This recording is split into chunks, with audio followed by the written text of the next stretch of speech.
Bom dia e bem-vindos à teleconferência da Klabin. Neste momento, todos os participantes estão conectados apenas como ouvintes e, posteriormente, iniciaremos a sessão de perguntas e respostas, quando mais instruções serão fornecidas. Pedimos a gentileza que, em benefício do tempo, cada analista se limite a 2 perguntas. Caso necessite de assistência durante a teleconferência, por favor, digite *0 em seu telefone. Cabe lembrar que essa teleconferência está sendo gravada e também sendo transmitida simultaneamente via webcast, podendo ser acessada pelo site de Relações com Investidores, onde se encontra disponível também a apresentação.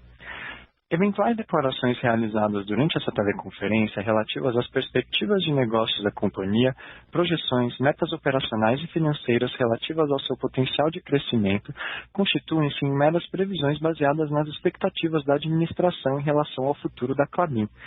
Essas expectativas são altamente dependentes das condições do mercado, do desempenho econômico geral do país, da indústria e dos mercados internacionais, portanto sujeitas a mudanças. Estão presentes hoje conosco o Sr. Cristiano Teixeira, diretor-geral, Marcos Ivo, diretor financeiro de Relações com Investidores e os demais diretores da Klabin.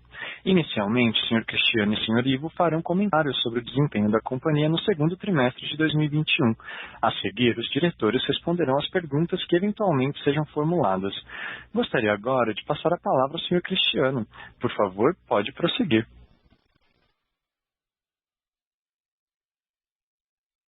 Olá, sejam bem-vindos e bem-vindas à teleconferência de resultados da Klabin, referente ao segundo trimestre de 2021. O segundo trimestre do ano mostra uma economia global se recuperando dos impactos econômicos da Covid-19 e a Klabin, com seu modelo de negócios integrado, diversificado e flexível, ainda experimentando uma demanda muito forte por itens de embalagem, higiene e limpeza. Em embalagens, o segundo trimestre mostrou uma expansão do consumo no mercado brasileiro, o pleno atendimento a mercados exportadores que demandam o uso de fibras virgens, como, por exemplo, proteínas e frutas, e também o crescimento acelerado do e-commerce. Já transcorridos 9 meses de integração desde o início da aquisição das operações de caixas e papéis reciclados da International Paper no Brasil, consolidamos um market share de 24% em embalagens de papel ondulado, com incremento de volume e faturamento com boa conjugação de carteira de clientes. Também no segundo trimestre de 2021, a Klabin anunciou a aprovação de 23 projetos especiais de alto retorno e de expansão de negócios, que totalizaram 342 milhões, e que permitirão, entre outras coisas, aumentar a capacidade de conversão e a oferta de tecnologia de ponta para impressões de embalagens de alta qualidade. Em celulose, preços no Brasil, Europa e Estados Unidos continuam a surpreender positivamente, tanto para a fibra curta quanto para a fibra longa, resultado de uma demanda ainda bastante sólida. Preços na China operam com estabilidade após correção ocorrida nos meses de junho e julho. A Klabin, sustentando a posição de ser a única produtora brasileira dos 3 tipos de celulose, se destaca por esse portfólio diversificado oferecido ao mercado. No mercado de kraftliner, a demanda interna americana consistente acabou por reduzir a oferta de papel para outros mercados, o que favoreceu o aumento de preços e estimula ainda mais a dinâmica global de papéis para embalagem, criando condições bastante favoráveis para a entrada da máquina 27. O Eukaliner, que será produzido na máquina 27, trará qualidade de impressão, redução de consumo de energia para os convertedores e reduzirá o peso das embalagens, trazendo ao mercado um novo padrão de papéis para embalagem de alta performance. Nesse segundo trimestre, destacamos também que as metas estabelecidas pela Klabin de redução de emissões de gases de efeito estufa foram aprovados pelo Science Based Targets Initiative, fundamentado por critérios científicos, o que representa o nosso alinhamento para a mitigação dos efeitos das mudanças do clima.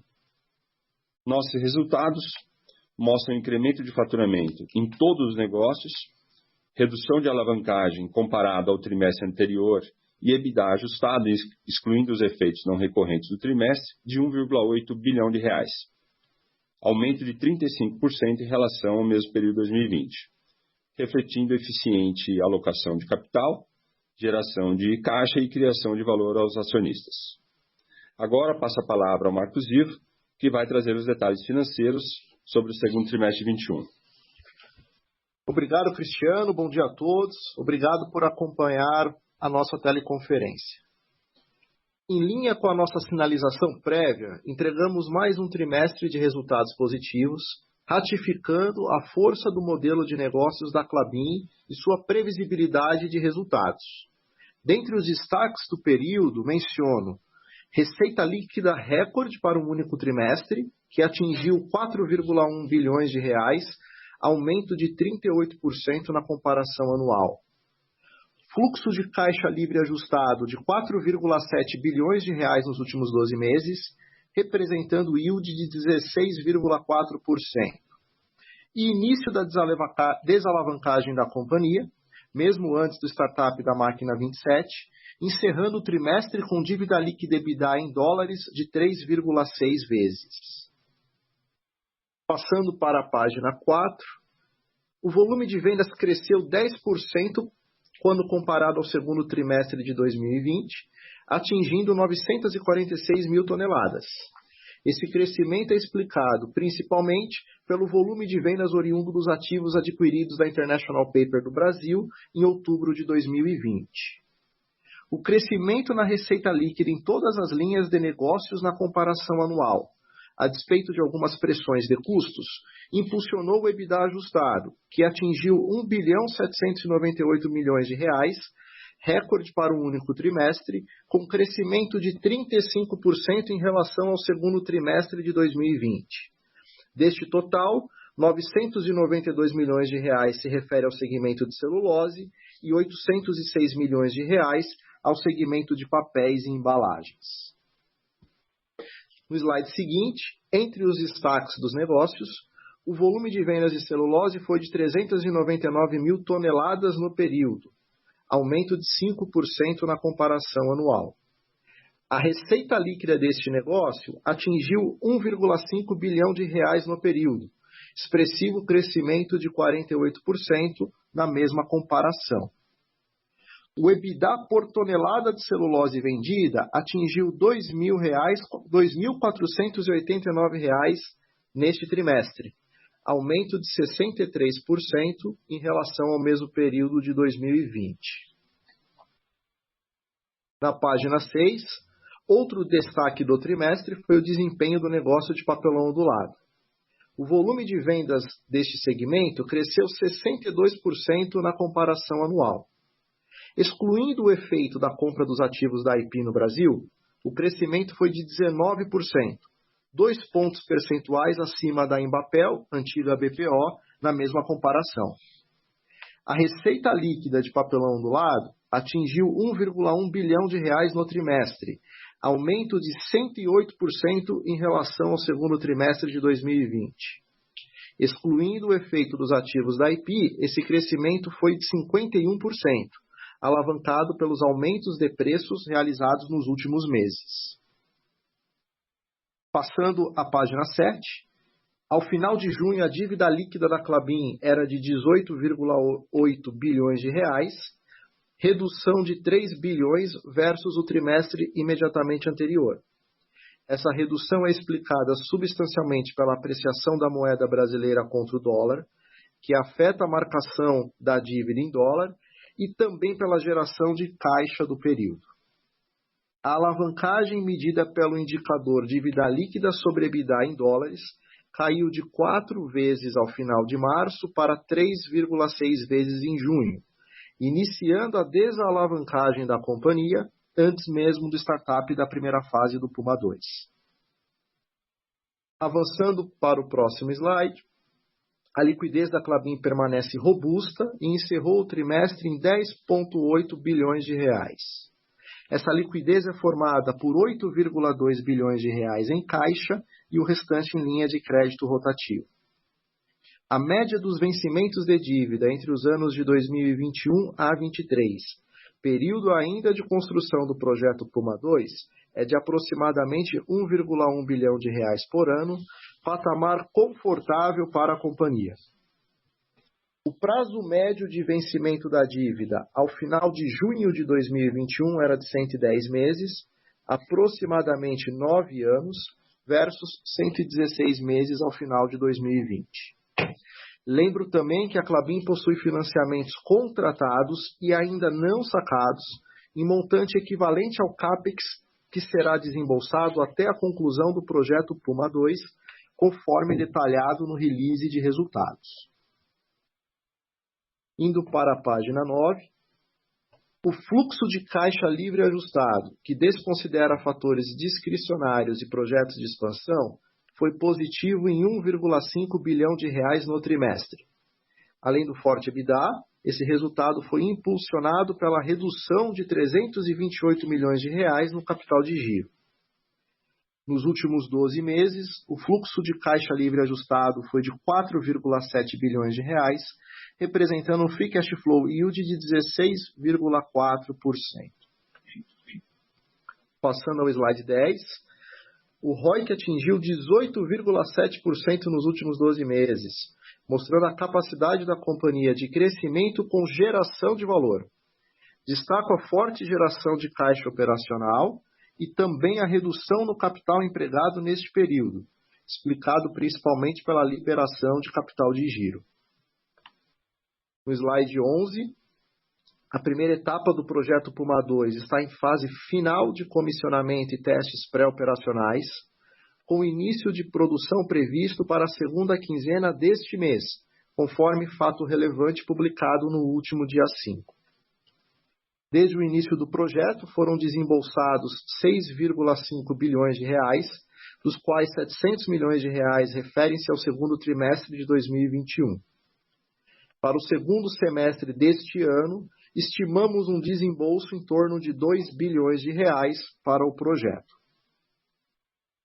Por último, eu gostaria de destacar o esforço contínuo da Klabin para aprimorar a sua comunicação com todos os seus stakeholders, prezando sempre pelo máximo de transparência na divulgação de informações. Nesse sentido, a Klabin lançou 3 plataformas recentemente. O Klabin Invest, nossa plataforma de podcast e vídeos com conteúdo acessível sobre temas relacionados ao mercado financeiro. O novo portal de RI, mais moderno, completo e com acesso simplificado às informações da Klabin. E também o painel ASG, onde apresentamos em uma única plataforma todos os nossos indicadores ASG, incluindo a evolução das metas CODES. Convido a todos para conhecerem essas novas plataformas. Agora o Cristiano, demais diretores e eu estamos à disposição para a sessão de perguntas e respostas. Senhoras e senhores, iniciaremos a sessão de perguntas e respostas. Para realizar uma pergunta, digite *1.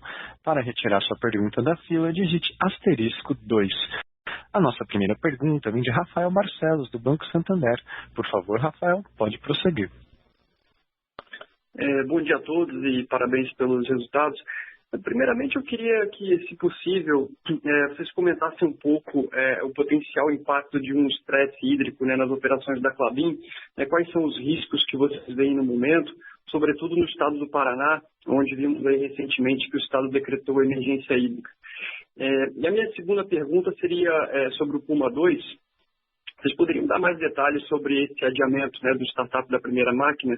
E, além disso, com essa mudança, quanto vocês esperam agora de produção para o Puma II em 2021? Obrigado. Obrigado, Rafael. O Francisco Rasolini, nosso diretor, vai fazer as respostas. Houve algum problema de conexão com o Francisco. O Flávio Deganutti, que está aqui conosco, vai fazer a resposta. Oi, Rafael. Pois é, um cenário bem preocupante, não apenas no Paraná. A gente tem muito cuidado com o tema, a gente monitora não somente essa região do Paraná, que é bastante importante para nós, mas todo o Brasil, a Klabin opera de norte a sul, centro-oeste. Temos a construção, em conjunto com as entidades que nos apoiam nesse tema, planos de contingência importante. Esses planos levam a uma produção que não se limita ao estresse hídrico. Então, aqui eu relato que esses planos de contingência que partem do princípio de colocação de capacidades de geração pontuais nos sites que podem ser afetados, ainda assim mantendo os níveis de produção. Esses planos também consideram que no momento de pico de demanda, temos opções de redução de plantas, de novo, que não afetam a capacidade produtiva, de forma a manter a sua produção no seu limite. Naturalmente, esse é o cenário que a gente enxerga agora. Montamos aqui um comitê para acompanhar semanalmente o tema, e sabemos que esse tema também tem o seu momento mais crítico ao mês de novembro, onde começam as estações de chuva logo na sequência. Sobre o Puma, é um projeto grande, complexo, 2 máquinas importantes.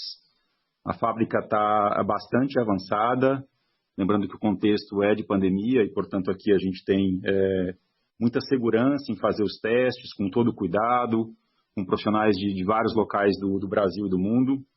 Esses testes seguem em bom ritmo.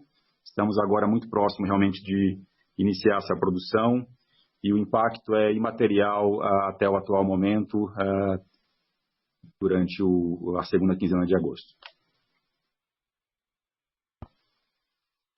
Tá ótimo, obrigado.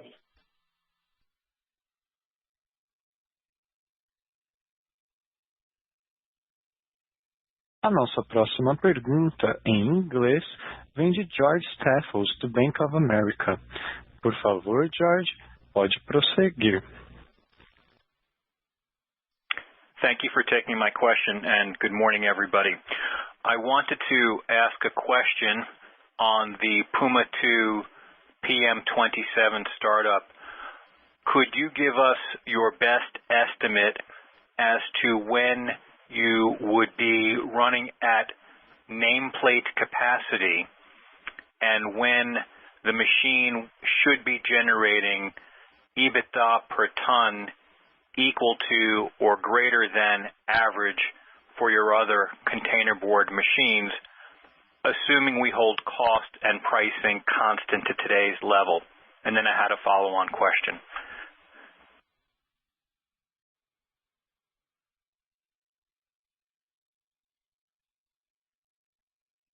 Obrigado, Jorge, pela pergunta. Eu vou dividir a resposta entre 2 diretores, e eu também posso comentar depois se for o caso, mas do ramp-up, o Flávio Deganutti, então, inicia a resposta, e depois o resultado esperado no ciclo de 12 meses da máquina comparado com os próximos 12 meses, o Marcos Ivo vai aí, daí complementar a resposta do Flávio Deganutti. Oi, George.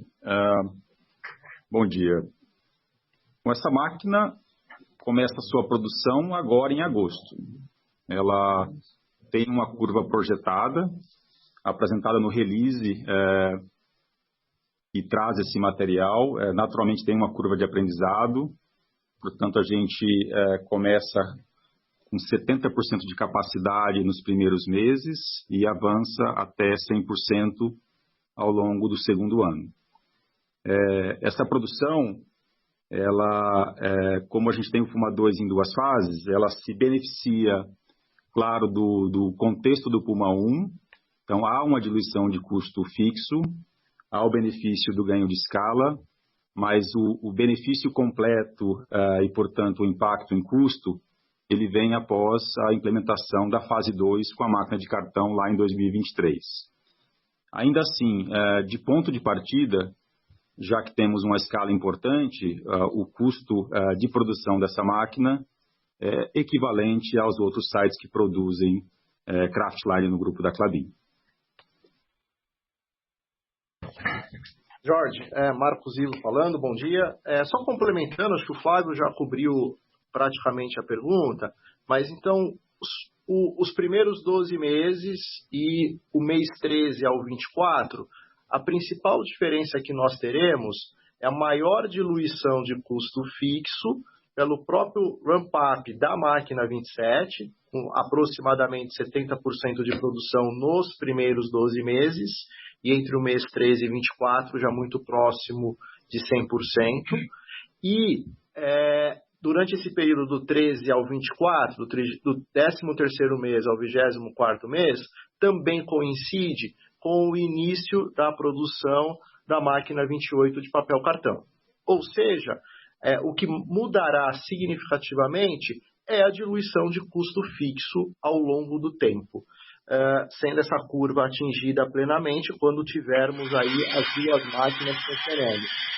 Importante lembrar que, estruturalmente, essa fábrica terá o menor custo caixa por tonelada em dólares do mundo, o que, em nossa visão, garante aí a competitividade e retorno do projeto.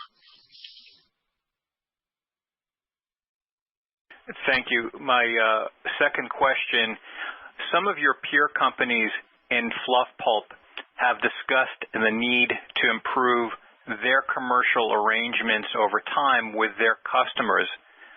Has that provided any opportunity to Klabin in its fluff business vis-a-vis to change commercial terms, improve pricing, or gain share? And then just back to PM27, should we not expect that white top and some of the other products that you are making on PM27 should have a premium? I thought they would. Thank you very much and good luck in the quarter.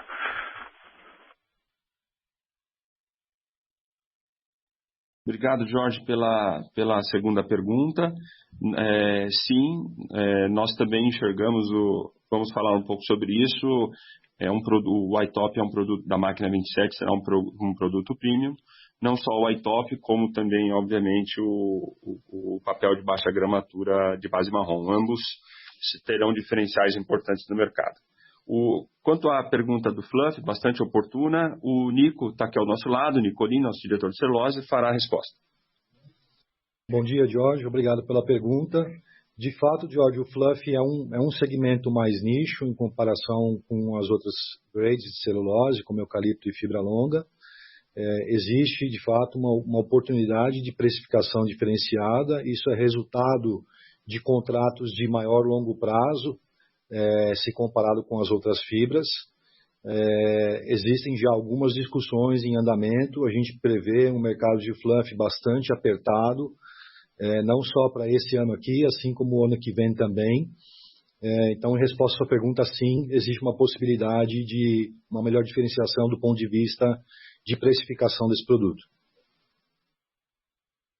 Portanto, Jorge, só então complementando, acho que a Klabin vem se colocando no mercado como um fabricante de produtos cada vez mais diferenciados e de alta performance no papel e celulose. Thank you very much.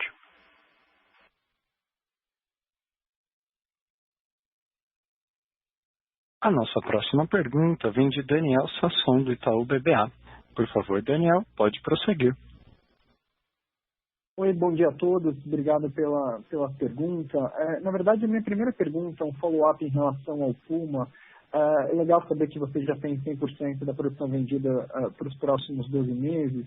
A minha dúvida é em relação aos 70% dos volumes de venda que foram fechados via contrato.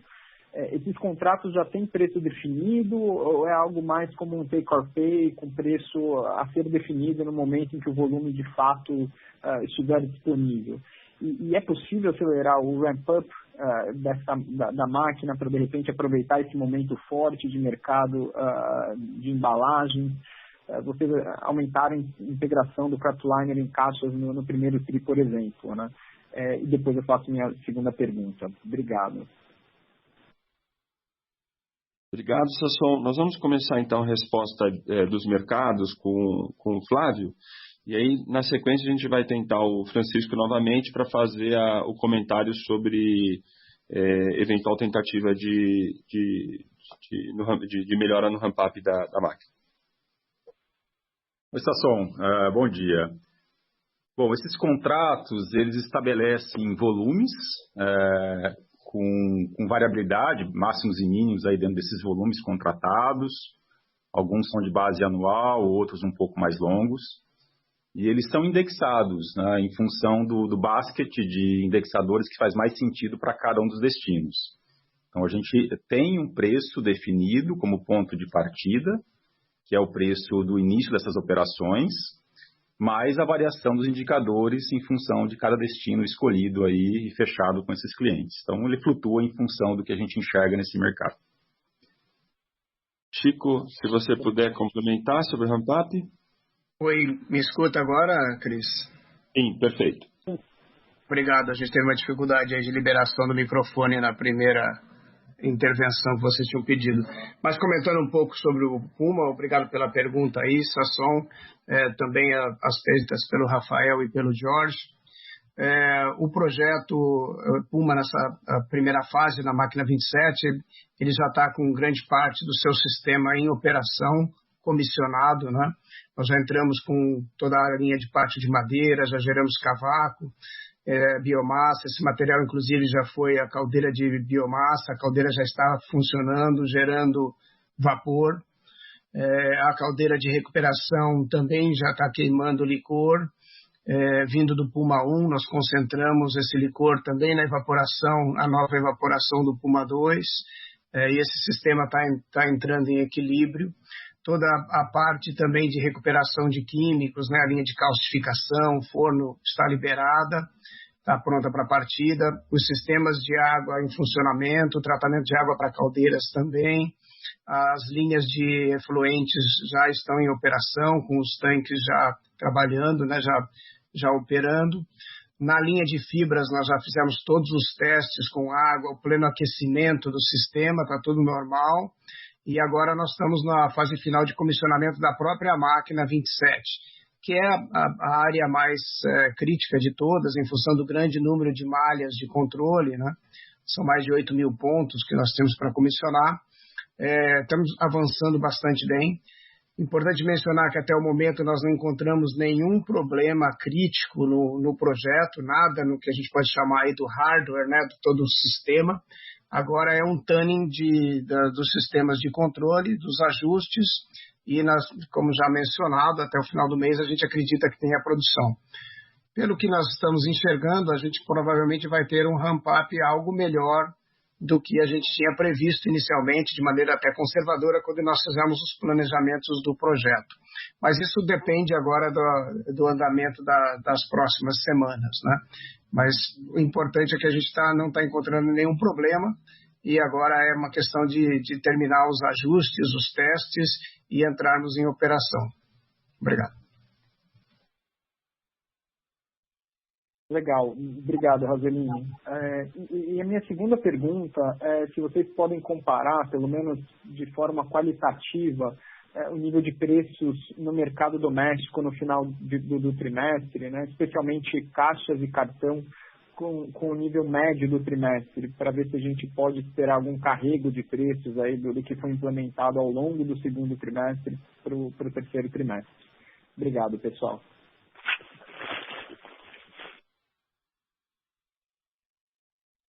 Obrigado, Sasson. O Douglas Dalmasi vai fazer a resposta. Ô, Sasson, bom dia. Obrigado pela pergunta. Sim, nós aplicamos um aumento de preço, uma parte importante da carteira, agora a partir de 1 de julho, a parte importante dos clientes, e isso deve refletir de forma integral agora no terceiro trimestre. Então, de uma forma geral, isso tem acontecido em todos os mercados internos, todos os produtos que a gente vende no mercado interno. Então, teremos melhores preços, sim, no terceiro trimestre e no segundo semestre. Perfeito. O Flávio complementa a resposta sobre cartões. Bom, temos um mercado de cartão bastante demandado. Acho que é o momento de maior demanda da última década. Temos uma implementação de preço realizada no segundo trimestre, com níveis altos de backlog. Então, sim, a gente vê aqui um efeito importante de carrego de preço acontecendo ao longo dos próximos meses. E, de forma comparativa, a rentabilidade dos produtos de exportação também indicamos aí um movimento adicional de preços à frente. Obrigado, pessoal. A nossa próxima pergunta vem de Thiago Lofiego, do Bradesco BBI. Por favor, Thiago, pode prosseguir. Obrigado, pessoal. Bom dia. Cristiano, a primeira pergunta aqui, se você puder comentar um pouco mais sobre aqueles projetos especiais que vocês anunciaram recentemente, 340 milhões de reais de investimento, né? Qual que é a adição de capacidade líquida ali desses projetos, em quais produtos, e qual que é a adição de EBITDA que vem, né, dessas capacidades e também das melhorias que vocês vão realizar em custo e eficiência. E a segunda pergunta, um pouco mais de curto prazo, queria entender um pouco sobre a temperatura de demanda para cartões, né? Vocês acabaram de comentar aí que o mercado continua forte, mas só entender um pouco melhor aí essa dinâmica para o segundo semestre, o que vocês esperam, e para caixas, né? O que vocês estão vendo aí no order book para o segundo semestre. Obrigado.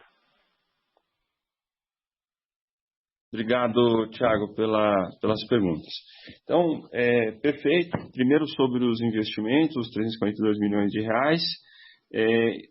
Veja, a gente precisa entender que esse mercado de embalagens, ele tem se postado cada vez mais com demanda para capacidade de impressão, principalmente capacidade de impressão. Então, esse investimento especificamente, como primordialmente, vamos falar assim, né, ele foi para investimento em capacidade de conversão com melhor tecnologia de impressão. Basicamente é mudar o patamar da qualidade de impressão nas embalagens do Brasil, obviamente aqui com foco nas caixas de papelão ondulado. Isso está alinhado com uma visão estratégica nossa, que a gente sempre tem falado para vocês, que esse papel que virá depois com a produção da máquina 27, a partir do ramp-up, a minha crença é que esse papel muda o padrão, inclusive de impressão e de custo dos convertedores, portanto, dos nossos clientes. Tá? Esse é um papel que é um papel de alta performance, que vai sim dar mais capacidade de melhora na impressão para os convertedores com melhor custo, né? Inclusive com consumo de energia, e sempre, né, trazendo um diferencial brasileiro, para não falar da Klabin, de embalagens de baixo peso, né? Inclusive alinhados com as questões de sustentabilidade e emissão de CO2. Então, acho que a Klabin, tanto no curto prazo como esse investimento desses 340 milhões, focados agora em conversão. Portanto, né, Thiago, é importante dizer que focado em conversão não muda a capacidade total da Klabin, né, para os seus modelos que vocês rodam. O que a gente está falando é de mais papel convertido com alta qualidade, tá? Mas o número é papel convertido em embalagem, portanto não muda o nosso número total. E essa visão desse investimento agora, que é um investimento que toda vez que a gente acumula investimentos de alto retorno, a gente rapidamente traz para vocês investimentos desse pote, né? Investimentos que melhoram inclusive a desalavancagem da companhia. Tá? A segunda pergunta, acho que era mais relativa ao mercado de papel ondulado e a consistência desse mercado. Eu até citei num outro evento que a gente está falando muito do crescimento do e-commerce, né? Eu particularmente tenho algum desconforto do bem, não é nada ruim, mas sobre os números absolutos dessas matérias-primas, principalmente papel e embalagens de papel no e-commerce, para mim eles devem ser maior do que a gente normalmente anuncia, porque eu sempre considero também o delivery de alimento, né? Portanto, além do e-commerce somado o delivery de alimento e a nossa própria venda indireta do papel para os convertedores que fazem e-commerce, né?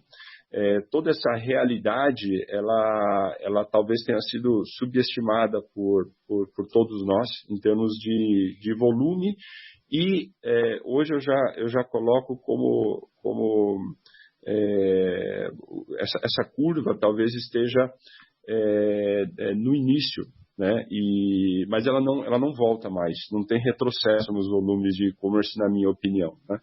Independente de novo normal ou não, estou falando da realidade. A gente sempre precisa dizer assim, né? O e-commerce ele vinha acontecendo, obviamente a pandemia acelerou, mas o aceleramento da curva não deve apresentar retrocesso, na minha opinião, né?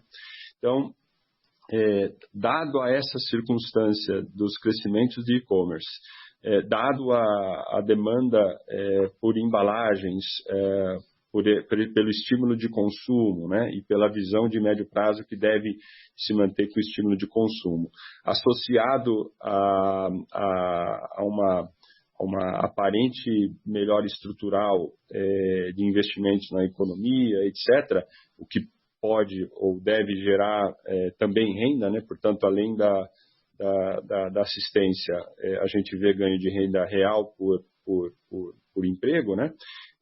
A consistência do setor de embalagens, para nós, só ratifica a visão estratégica dessa companhia, né? Então, a gente está bastante, diria assim, a consistência da visão estratégica hoje, ela reafirma tudo que a gente vem falando aí nos últimos anos. Obrigado, Cristiano. Se puder só fazer um follow-up rápido aqui sobre a primeira pergunta, vai aumentar a capacidade de conversão, né? Então, por exemplo, em caixas, tem um número ali que a gente que dá para passar para a gente de quanto a mais de caixa você vai ter para vender, ou não a gente não deveria pensar assim, só para ficar um pouco mais claro? Não, pode pensar assim, a gente aumenta em 50 mil toneladas a nossa capacidade de conversão, né, de sacos e principalmente papelão ondulado. Mas isso não se soma ao total em toneladas da companhia, porque isso significa menos papel vendido, né? Aumenta a conversão. Não, 50 mil, então 50 mil toneladas. Tá ok. E aí, só, desculpa, voltando para a segunda pergunta, nesse contexto que você passou e olhando especificamente para o papel cartão, o que mudou no mercado, né? Porque o mercado de papel cartão realmente está muito forte, né? E pelo comentário de vocês, não parece que está arrefecendo agora no segundo semestre e não tem uma sinalização ou algum sinal de que vai arrefecer tão cedo. O que mudou, né?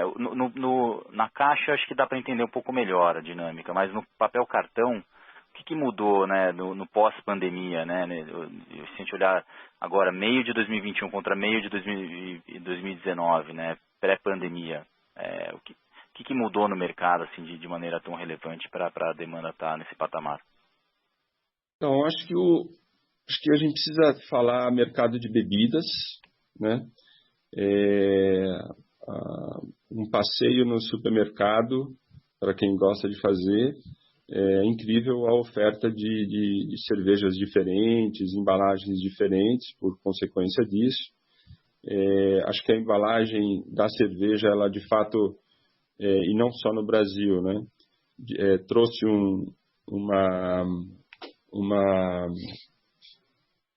substituição de plástico mais acelerada do que os demais, e isso impacta cartões e impacta também a própria embalagem de papel ondulado, mas com uma característica diferente que tem a ver também com impressão e com novas formas de fazer a embalagem, mas cartão e papel ondulado têm respondido muito bem à substituição de embalagens plásticas em cervejas. Mas não só, né? Acho que em geral, vocês também podem perceber, eu tenho essa tendência de sempre fazer a relação com o dia a dia. Vocês podem perceber, as embalagens que estão chegando na casa de vocês, tem muita embalagem de cartão também, né? De alimento, né? Com alimento, delivery de alimento em casa, né? Então, para mim,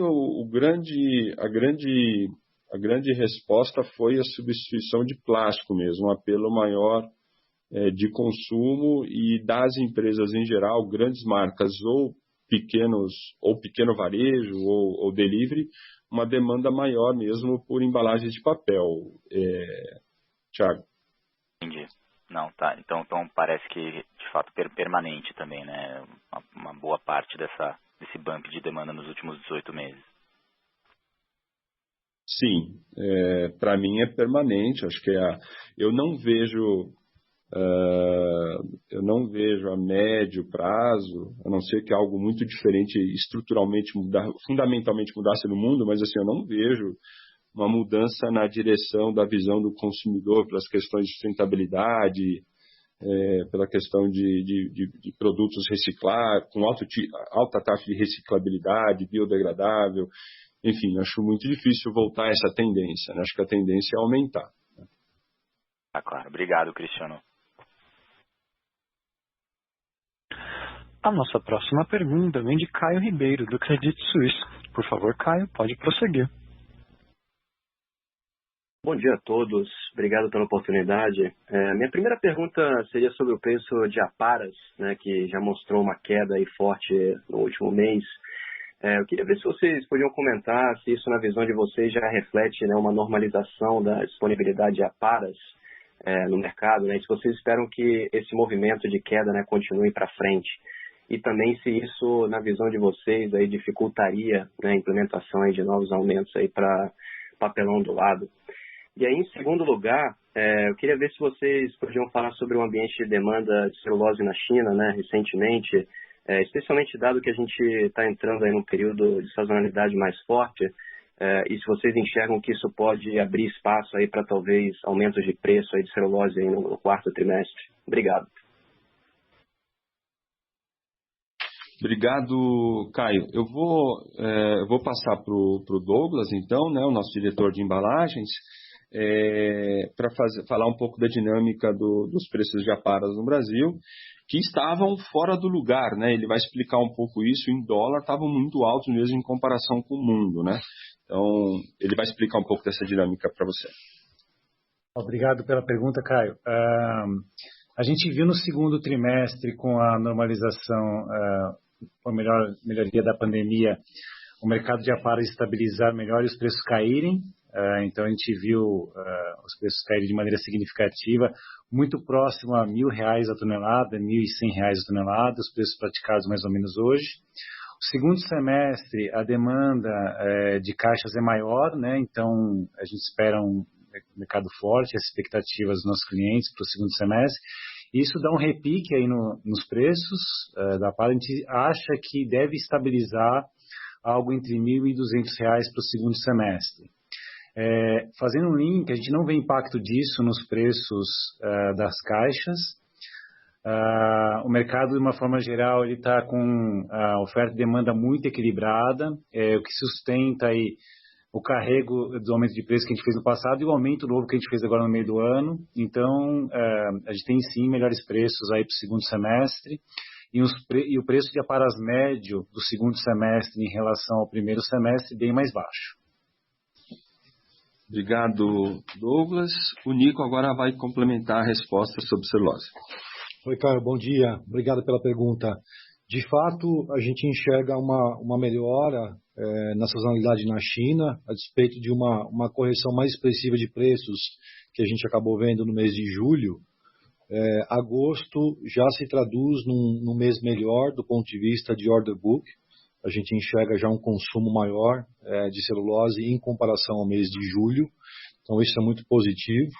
A gente enxerga também uma certa estabilização do ponto de vista de preços. Obviamente, as discussões começam a ocorrer a partir da segunda quinzena desse mês aqui. Temos boas perspectivas de estabilização e vale lembrar que os outros mercados continuam operando ainda com demanda bastante acentuada e preços bastante altos, como Europa, Estados Unidos e Brasil. Então, a perspectiva aqui para o trimestre é muito positiva. Perfeito, super claro. E se eu puder fazer um follow-up rápido aqui para o Douglas, só queria saber se tem algum mecanismo, né, de ajuste automático nos preços aí de papelão do lado para uma porcentagem dos volumes aí que fica com base nessas flutuações de Aparas ou não. Então, hoje nós não temos um percentual importante vinculado ao preço de Aparas, não. A gente tá na dinâmica de mercado, só casos especiais, mas muito especial, mas o nosso preço realmente está variando de acordo com preços dinâmica aí, termômetro do mercado, né? Então não tem impacto essa queda de aparas. Perfeito, super claro. Obrigado, pessoal. Lembrando que para realizar uma pergunta, basta digitar *1. Não havendo novas perguntas, gostaria de passar a palavra ao Sr. Cristiano Teixeira para as considerações finais. Obrigado. Trago então agora a percepção para o terceiro trimestre de 2021. O terceiro trimestre, sazonalmente, é forte. Devemos entregar uma boa geração de caixa medida pelo EBITDA, já somado ao início do ramp-up da máquina 27. Entregaremos ritmo de crescimento no terceiro trimestre de 2021 ainda mais forte quando comparado com o ritmo de crescimento apresentado no segundo trimestre de 2021 em relação ao segundo trimestre de 2020. Em relação à sustentabilidade, reafirmo nosso compromisso integral com as melhores práticas do setor privado no mundo e destaco o engajamento de todo um time de especialistas da Klabin, apoiando autoridades no Brasil e no mundo com a agenda global de mudanças climáticas.